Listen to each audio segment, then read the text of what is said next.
Hello दोस्तों, स्वागत है आपका टेक्स्ट बुक सुपर कोचिंग में। दोस्तों, CHSL 2024 का आंसर की आउट हो चुका है और अब दोस्तों सभी बच्चे एक दूसरे को शेयर जरूर से कर रहे होंगे, हमारा इतना स्कोर आ रहा है कि हमारी कट ऑफ क्लियर होगी, कि हमारा इतना स्कोर आ रहा है कि हमारी कट ऑफ क्लियर होगी। तो यार पहले तो ना कमेंट सेक्शन में ना जरूर से बताइएगा कि आपका कितना मार्क्स बन रहा है, क्योंकि आंसर की के बाद हमको पता चलता है हाँ इतना बन रहा है, ये तो हमको पता है। कितना बन रहा है वो बताइए। अब मैं शिफ्ट का आपको एक इफेक्ट बताता हूँ कि शिफ्ट का इफेक्ट होता कैसे। यार देखो, फॉर्मूला थोड़ा कॉम्प्लिकेटेड है, बट मैंने यहाँ पर चीज़ें लिख ली हैं ताकि मैं आपको बता पाऊँ इजीली, और आप लोगों को अगर समझ नहीं आता है तो इसका स्क्रीनशॉट लेके आप लोग खुद से इसको आराम से समझ सकते हैं। तो इसको मैं ब्रेक कर दूंगा, ठीक है, 3 पार्ट्स में, जिससे ये समझना आसान हो जाए हमारे लिए कि एक्चुअली कैलकुलेशन होता कैसे है, क्यों हम लोग नॉर्मलाइजेशन को इतना कह सकते हैं कि इसको कंसीडर करते हैं। देखो दोस्तों, तो इस और इस पार्ट को, ठीक है, 3 पार्ट्स में इसको डिवाइड कर लेता हूं। आप ऐसे मान सकते हैं कि divisor into quotient plus remainder, as मतलब याद करने के लिए मतलब ट्रिक जान सकते हैं। तो दोस्तों स्टार्ट करते हैं। देखो ये क्या है, MIG मतलब कि योर मार्क्स, ठीक है, आपके जो मार्क्स है वो यहाँ आएंगे। अब इस स्पेसिफिक पार्ट को भी हम लोग 2 पार्ट्स में डिवाइड कर लेते हैं। ऊपर वाला जो पार्ट है ये ऑल शिफ्ट्स की बात कर रहा है, नीचे वाला न्यूमरेटर जो है हमारा, सॉरी डिनोमिनेटर जो है हमारा, वो बात कर रहा है आपकी शिफ्ट के बारे में। न्यूमरेटर क्या कह रहा है कि ये एवरेज है 0.1 स्टूडेंट्स का, जो कि सारे के सारे शिफ्ट में बैठे हैं, और ये सारे के सारे बच्चों का एवरेज मार्क्स है जो कि सारी शिफ्ट में बैठे हैं। आपकी शिफ्ट वाला केस जो ऊपर था वही नीचे है, ये 0.1% स्टूडेंट्स का एवरेज है जो कि आपकी शिफ्ट में बैठे हैं, ये एवरेज है सारे के सारे स्टूडेंट्स का जो कि आपकी शिफ्ट में बैठे हैं। ठीक है, ये पार्ट हो गया। आगे चलते हैं दोस्तों।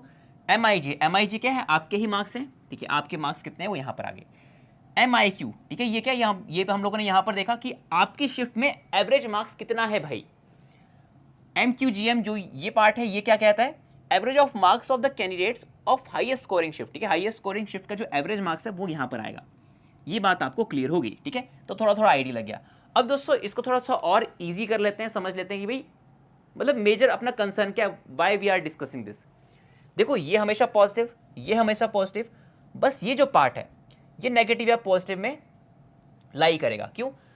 अगर आप लोगों ने एवरेज से कम लिए तो नेगेटिव में जाएगा, ठीक है, अगर एवरेज जो है आपका, जो आपके मार्क्स हैं, जो आपके मार्क्स है एवरेज से अगर ज़्यादा हो गए तो पॉजिटिव में जाएगा, ठीक है। ये जो पार्ट है अपने पास, ये एक मेजर रोल प्ले करता है। और दोस्तों एक और चीज़ जो कि आप लोग देख पा रहे हो, यहाँ पर बात हो रही है सिर्फ और सिर्फ एवरेज की। तो ऐसे मत सोचिए कि भाई बाकी बच्चों का ज़्यादा स्कोर है, हमारा कम है, हमारा तो सिलेक्शन ही नहीं होगा।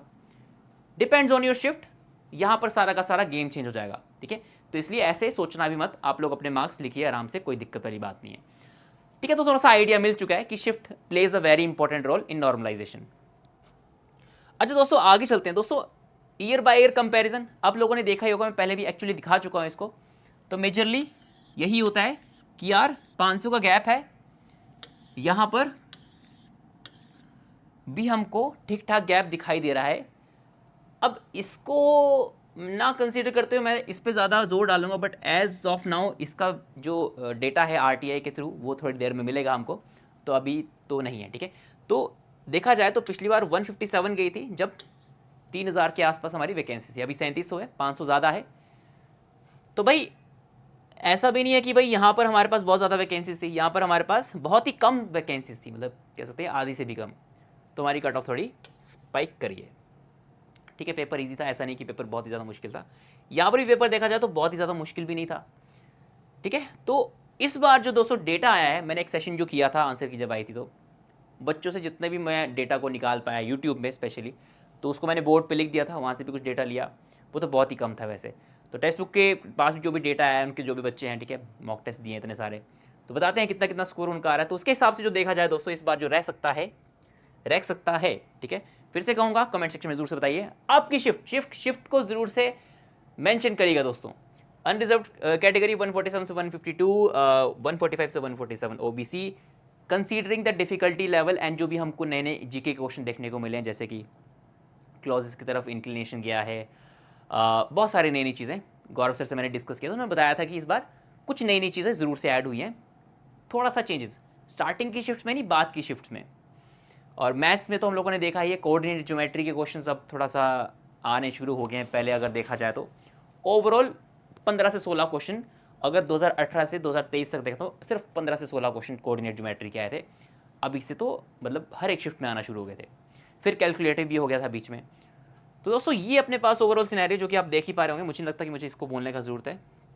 ठीक है, फिर बता देता हूँ। 147 से 152 अनरिजर्व कैटेगरी, ओबीसी 145 से 147, एससी 130 से 135, एसटी 126 से 123। आप लोग भी जरूर से बताइए कि आपका स्कोर आंसर की के बाद कितना आ रहा है। Thank you very much for watching this session. अच्छा लगा तो उसको जरूर से लाइक करिएगा, शेयर करिएगा अपने दोस्तों के साथ। आई होप कि आपको नॉर्मलाइजेशन अब समझ आ चुका होगा, क्या है सारा का सारा नॉर्मलाइजेशन का खेल। Thank you very much for watching, bye bye guys.